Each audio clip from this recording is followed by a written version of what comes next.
Assalamualaikum warahmatullahi wabarakatuh. Baiklah, pada hari ini pertemuan yang kesekian kalinya kita akan membahas mengenai kesebangunan dan kekongruenan.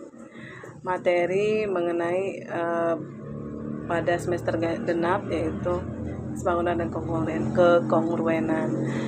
Yang pertama yang akan kita bahas pada pertemuan hari ini adalah kesebangunan. Ya, kesebangunan yang adalah dua bangun datar dikatakan sebangun jika memenuhi syarat berikut. Yang pertama, sudut-sudut bersesuaian sama besar. Kemudian, sisi-sisi yang bersesuaian sebanding. Contoh, selidiki apakah bangun di bawah ini sebangun. Ada dua buah jajar genjang. Bisa kalian lihat, dua buah jajar genjang. Di sini ada jajar genjang ABCD dan jajar genjang KLMN. ABCD itu panjangnya 5 meter, kemudian sisi yang di samping atau BC-nya adalah 3 meter. Jadi sisi AB 5 meter, sisi DC itu 5 meter, maka BC-nya 3 meter. Untuk AD-nya adalah juga 3 meter karena dia sejajar. Kemudian untuk KLMN, NM-nya itu 10 meter, maka KL adalah 10 meter. Untuk LM dia 6 meter, maka KN 6 meter. Baiklah, kita akan melidiki apakah bangun kedua ini antara ABCD dan KLMN merupakan suatu bangun kesebangunan. Pertama, sudut-sudut yang bersesuaian sama besar. Hal ini dapat kita lihat. Sudut A itu sama dengan sudut C. Kemudian sudut B sama dengan sudut D. Sudut C sama dengan sudut A yaitu 72 derajat. Sudut B sama dengan sudut D yaitu 180 derajat dikurang 72 karena sudut pada bangun datar segi 4, sudut yang berdekatan itu jumlahnya adalah 180 derajat. Jadi sudut A dan sudut B itu adalah 180 derajat. Untuk itu maka kita bisa cari sudut B itu adalah 180 derajat dikurang 72 yaitu sudut A, maka hasilnya 118 derajat. Untuk sudut B 118 derajat. Kemudian sudut L itu sama dengan sudut N. Kemudian sudut K itu sama dengan M karena dia saling berhadapan. Maka sudut L sama dengan sudut N yaitu 118 derajat dan sudut K sama dengan sudut M itu adalah 180 derajat dikurang dengan 118 derajat, maka 72 derajat. Jadi sehingga diperoleh dari pemaparan tadi diperoleh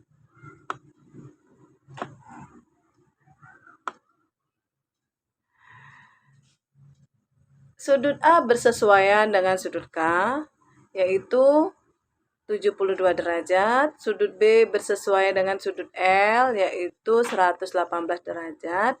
Kemudian sudut C bersesuaian dengan M, yaitu 72 derajat. Kemudian sudut D bersesuaian dengan sudut N, yaitu 118 derajat. Syarat yang kedua, dikatakan sebangun, dua buah bangun itu adalah sisi-sisi yang bersesuaian itu sebanding. Jadi perbandingan sisinya itu adalah sama. Kalau perbandingan sisi yang bersesuaian sama, maka dia salah satu syarat kesebangunan. Bisa dikatakan dua buah bangun yang sebangun. Kita selidiki dulu jajar genjang ABCD dan KLMN tadi. Kita cari dulu panjang masing-masing sisi yang belum diketahui.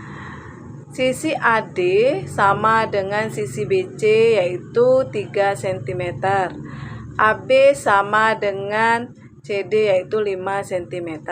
Kemudian sisi KN sama dengan sisi LM yaitu 6 cm. Sisi KL sama dengan sisi MN yaitu 10 cm. Maka didapatlah perbandingan sehingga didapat sisi AB itu adalah 5 cm, kemudian sisi KL adalah 10. Maka AB berbanding dengan KL adalah 5 berbanding 10. Hasilnya itu adalah 1:2 karena 5 dibagi 5 1, kemudian 10 dibagi 5 2. Jadi perbandingan sisi AB dengan KL adalah 1:2. Untuk BC, sisi BC berbanding dengan LM. BC adalah 3 cm, LM adalah 6 cm. Maka 3 dibagi 3 adalah 1, kemudian 6 dibagi 3 adalah 2. Jadi perbandingan BC dan LM adalah 1:2. Jadi keduanya itu adalah sama, perbandingannya adalah sama panjang yaitu 1:2. Kemudian sisi CD berbanding dengan sisi MN. CD di sini adalah 5 cm dan MN adalah 10 cm. Jadi sama-sama dibagi dengan 5, maka perbandingannya adalah 1:2. Untuk sisi AD itu berbanding dengan LN. Sisi AD adalah 3, sisi LN adalah 6. Jadi 3:6. Maka sisi AD dan sisi LN itu adalah 1:2 juga. Jadi keempat sisi pada jajar genjang ABCD dan KLMN itu sisinya sebanding. Jadi perbandingannya itu sama, yaitu 1:2. Maka dapat dikatakan bahwa kedua jajar genjang ini memenuhi syarat kesebangunan. Berarti kesimpulannya adalah karena kedua syarat kesebangunan itu terpenuhi, maka jajar genjang ABCD sebangun dengan KLMN. Yang kedua yaitu B, kongruen, kekongruenan. Kekongruenan atau kongruen adalah dua bangun datar dikatakan kongruen jika memenuhi dua syarat berikut. Yang pertama, sisi yang bersesuaian sama panjang, dan yang kedua, sudut-sudut yang bersesuaian sama besar.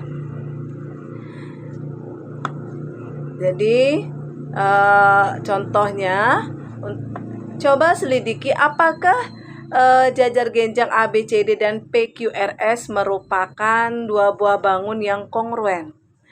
Baiklah, kita akan selidiki. Di sini ada dua buah gambar.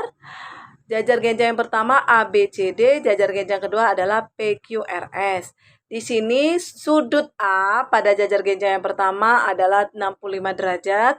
Artinya sudut D yang berhadapan maka sama-sama 65. Karena bangun datar jajar genjang atau persegi panjang, dua buah sudut yang saling berhadapan itu adalah mempunyai sudut yang sama. Jadi sudut A sama dengan sudut D yaitu 65 derajat.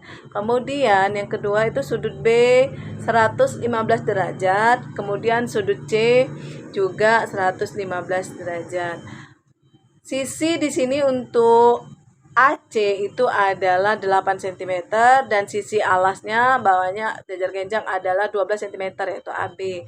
Dari gambar di atas kita bisa mengetahui apakah jajar genjang ABCD dan PQRS merupakan kongruen. Nah, untuk PQ itu adalah 12 cm juga sisinya, kemudian PS adalah 8 cm. Baiklah, kita selidiki. AB sama dengan CD. Sisi AB sama dengan CD yaitu 12 cm. Sisi AC sama dengan sisi BC yaitu 8 cm. Kemudian sudut A 65 derajat dan sudut D adalah 65 derajat. Kemudian sudut B 115 derajat, otomatis sudut C juga 115 derajat karena dia saling berhadapan.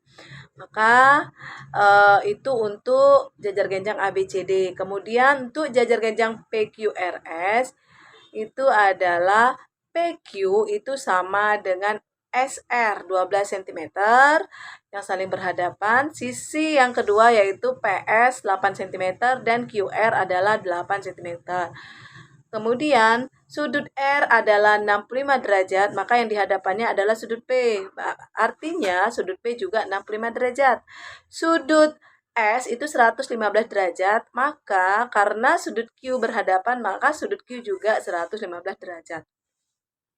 Jadi kedua jajar genjang ABCD dan PQRS itu merupakan sisi dan sudutnya bersesuaian. Maka kita jabarkan. Yang pertama, sisi yang bersesuaian sama panjang adalah AB bersesuaian dengan PQ. Kemudian sama dengan 12 cm. Sisi BC bersesuaian dengan BD. Sisi BD bersesuaian dengan QR, yaitu 8 cm. Sisi CD bersesuaian dengan RS atau SR, yaitu 12 cm.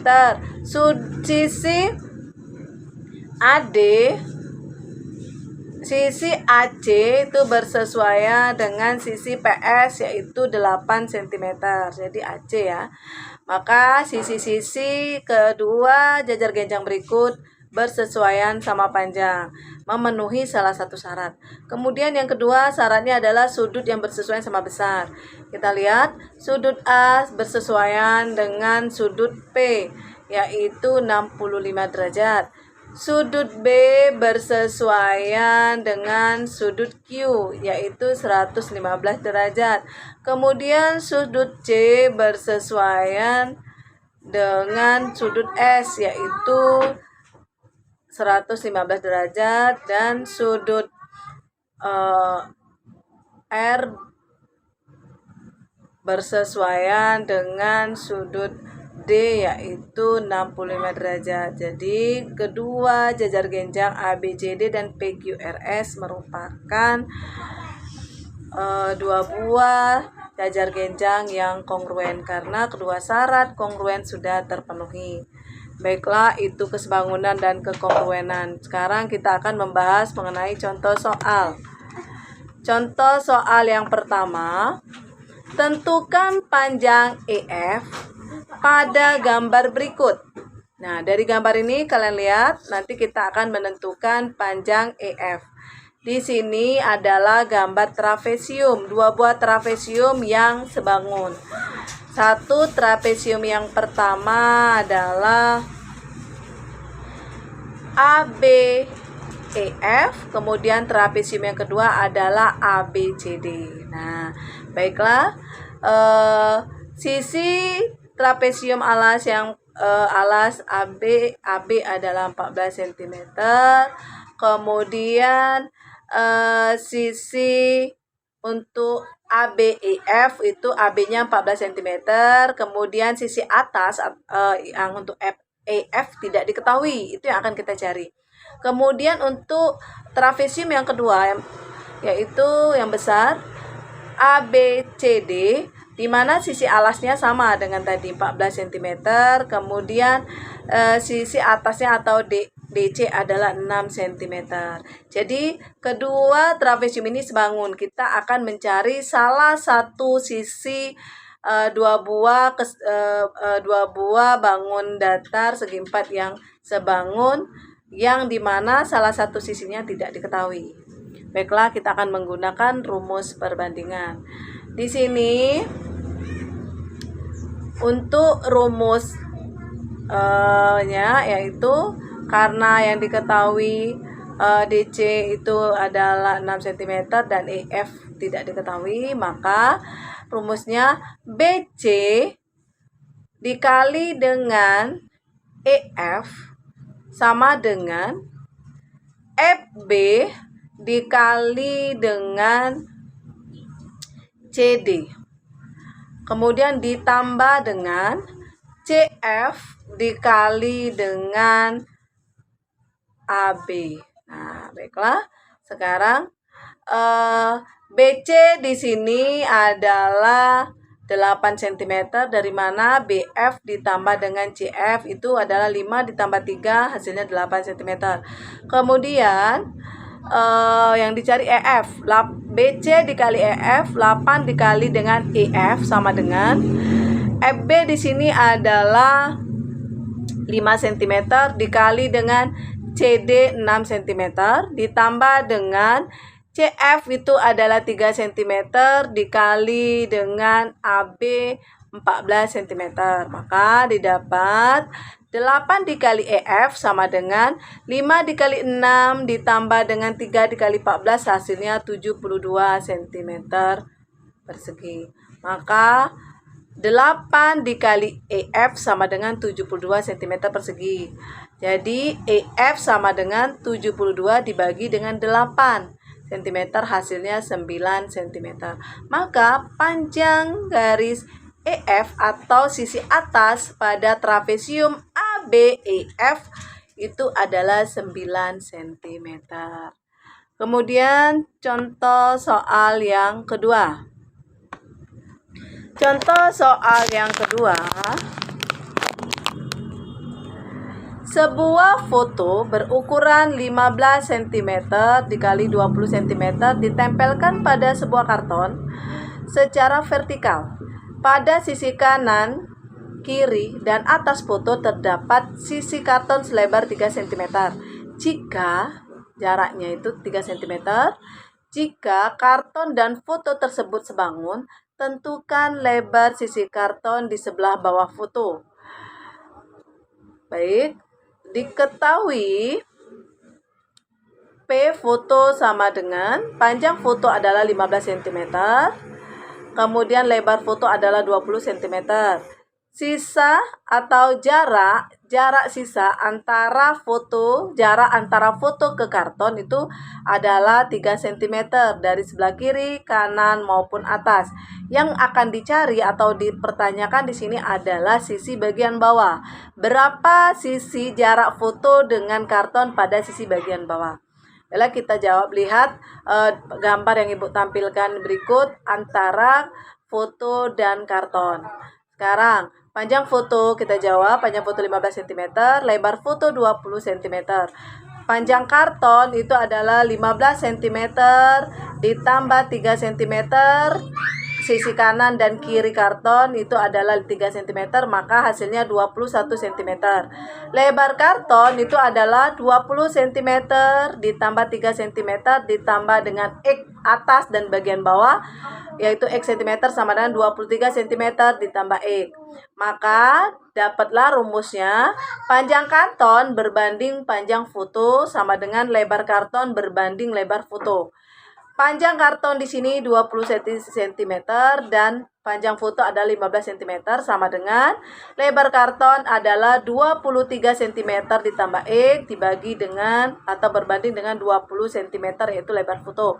Hasilnya 15 cm dikali 23 ditambah dengan 15 dikali dengan X cm sama dengan 21 cm dikali dengan 20 cm. Dia menggunakan perkalian silang karena perbandingan. Maka 15 cm dikali 23 cm hasilnya adalah 345 cm persegi. Kemudian ditambah dengan 15 dikali dengan X cm sama dengan 21 cm dikali 20 cm adalah 420 cm persegi. Maka 15 X sama dengan 420 cm persegi dikurang dengan 345 cm persegi. Hasilnya adalah 75 cm persegi. Baiklah, 15X adalah 15X sama dengan 75 cm persegi. X sama dengan 75 cm persegi dibagi dengan 15 cm. Hasil X adalah 5 cm. Jadi, jarak antara foto ke karton di bagian bawah adalah 5 cm. Baiklah anak-anak, Tolong videonya kalian perhatikan dan kalian ulang-ulang untuk supaya kalian bisa lebih paham dalam menjawab soal yang akan Ibu berikan. Semoga video ini bermanfaat. Sampai berjumpa kembali dengan video-video Ibu yang berikutnya. Ibu akhiri, wassalamualaikum warahmatullahi wabarakatuh.